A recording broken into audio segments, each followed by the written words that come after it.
2022 में जब एक तरफ सारी दुनिया की निगाहें रशिया यूक्रेन वॉर पर लगी हुई थी, तो उसी दौरान एशिया के दूसरे कोने पर एक कंट्री बहुत ही खतरनाक हथियार बनाने में मसरूफ़ था। ऐसे हथियार जो इससे पहले किसी कंट्री ने नहीं बनाए। चाइना के बिल्कुल साथ जुड़ा हुआ ये छोटा सा कंट्री नॉर्थ कोरिया है। नॉर्थ कोरिया ने 2022 में 90 बैलिस्टिक मिसाइल्स टेस्ट किए, जिनमें से 8 इंटरकॉन्टिनेंटल मिसाइल्स थे। मतलब उनकी रेंज इतनी ज़्यादा थी कि वो एक कॉन्टिनेंट से दूसरे कॉन्टिनेंट तक इजीली टारगेट हिट कर सकते थे। फिर 24 मार्च 2022 को नॉर्थ कोरिया ने एक ऐसा ही इंटरकॉन्टिनेंटल मिसाइल फायर किया जो हमारी एटमॉस्फेयर से 6000 किलोमीटर ऊपर निकल गया और फिर वापस नीचे आकर जापानीज आइसलैंड होकाइडो के बिल्कुल पास सी ऑफ जापान में गिर गया। ये तकरीबन 12,000 किलोमीटर का डिस्टेंस बनता है। अभी तक किसी भी कंट्री के पास ऐसे मिसाइल्स नहीं जिनकी रेंज इतनी ज़्यादा हो। इस मिसाइल एक्सपेरिमेंट के बाद अमेरिका में खलबली मच गई।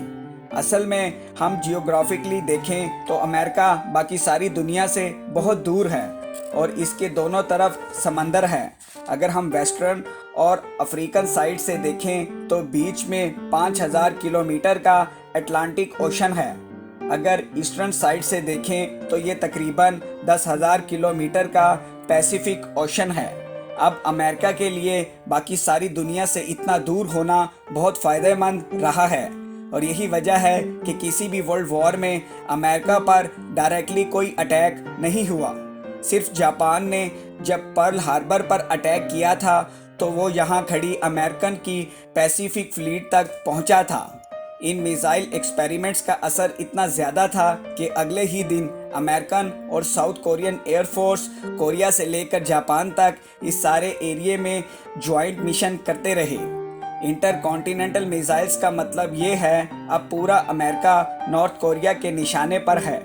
लेकिन ये तो सिर्फ एक छोटा सा रीज़न है जिसकी वजह से नॉर्थ कोरिया पर अटैक करना इतना मुश्किल है। आज की इस वीडियो में हम आपको ऐसे फैक्ट्स बताने वाले हैं जिनको जानने के बाद आपको भी लगेगा कि नॉर्थ कोरिया को कॉन्कर करना मुश्किल ही नहीं, तकरीबन नामुमकिन है।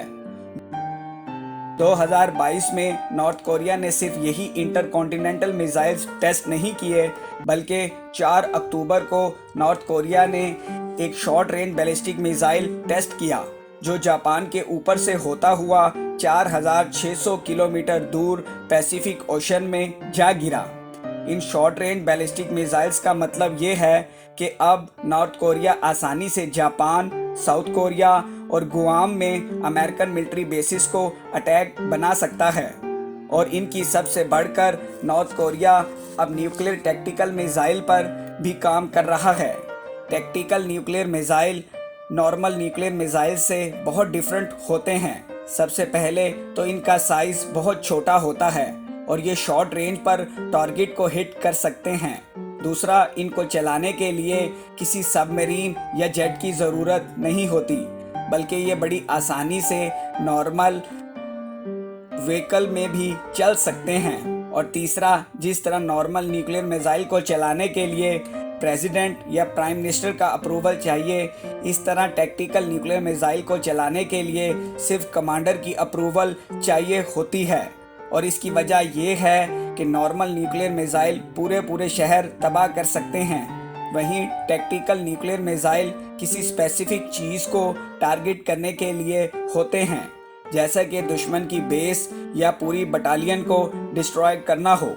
अब नॉर्थ कोरिया अच्छी तरह जान चुका है कि अगर उसकी साउथ कोरिया या अमेरिका से वॉर हो जाती है और वो अमेरिका पर इंटरकॉन्टिनेंटल मिसाइल फायर करता है तो जवाब में अमेरिकन सबमरीन भी 3 से 4 न्यूक्लियर मिसाइल से पूरे नॉर्थ कोरिया को तबाह कर देंगे और इस तरह किसी के हाथ भी कुछ नहीं आएगा। दूसरी तरफ अगर नॉर्थ कोरिया सिर्फ टैंक्स, तोपों और जेट्स के साथ वॉर लड़ता है तो अमेरिका लिटरली चंद हफ्तों में ये जंग जीत जाएगा, क्योंकि अमेरिका के तकरीबन 30,000 फौजी साउथ कोरिया में हैं, 50,000 फौजी जापान में हैं और 22,000 फौजी इधर गुआम में हैं।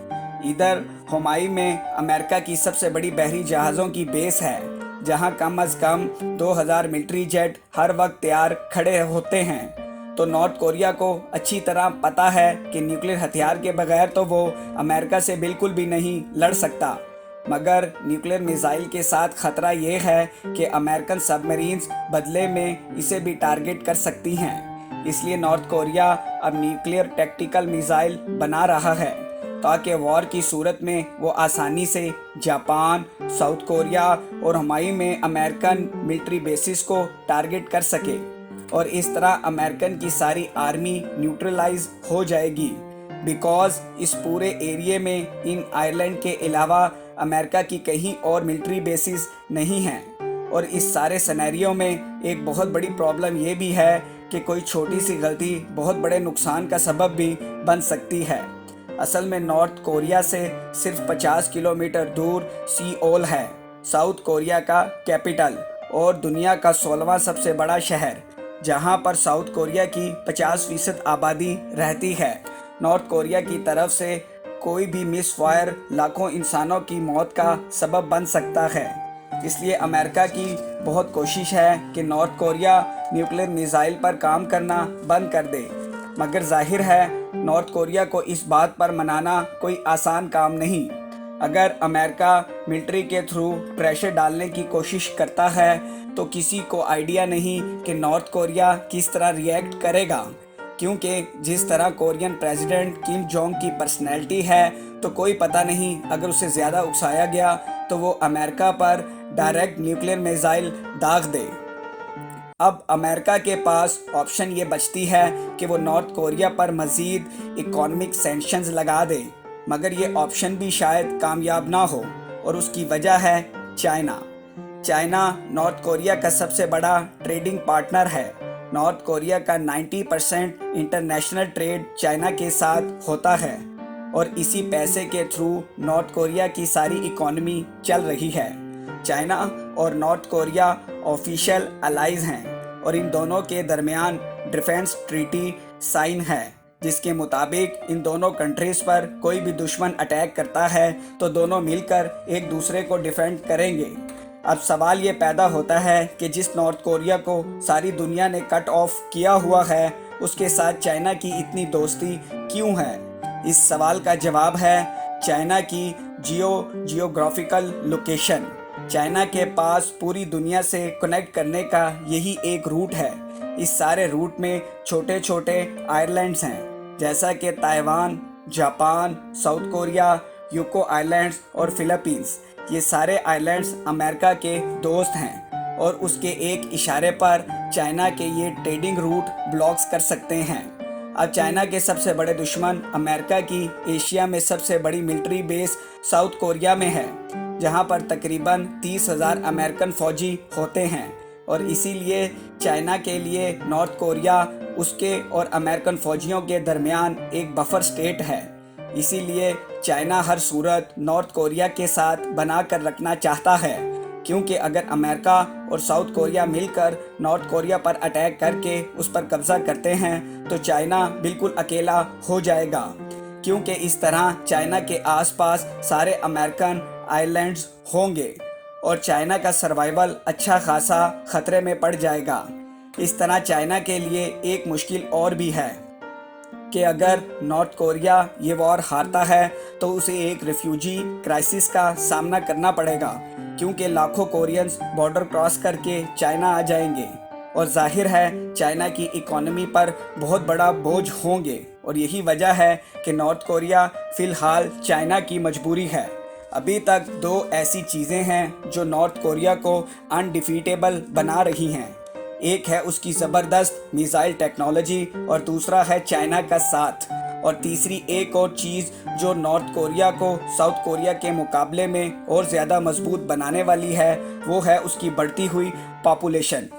अब अगर हम साउथ कोरिया की करंट पॉपुलेशन देखें तो वो नॉर्थ कोरिया से आलमोस्ट डबल है, मगर फ्यूचर में ये गैप कम होने वाला है। इसकी वजह है साउथ कोरिया का लो बर्थ रेट।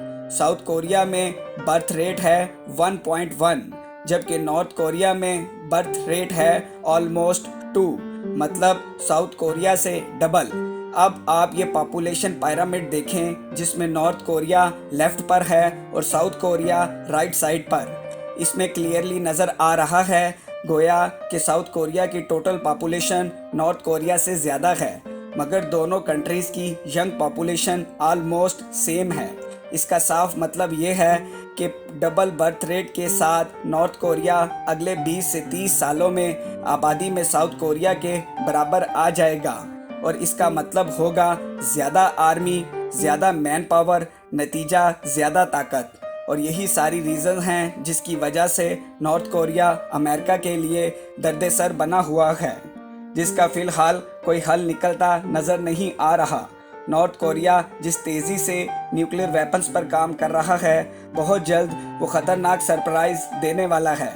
फ़िलहाल कोई भी डील उसको कन्वेंस नहीं कर सकती कि न्यूक्लियर वेपन्स पर काम बंद कर दे, क्योंकि नॉर्थ कोरिया अच्छी तरह देख चुका है कि जिन कंट्रीज़ ने अमेरिका के कहने पर अपने न्यूक्लियर प्रोग्राम्स बंद किए उनका क्या अंजाम हुआ।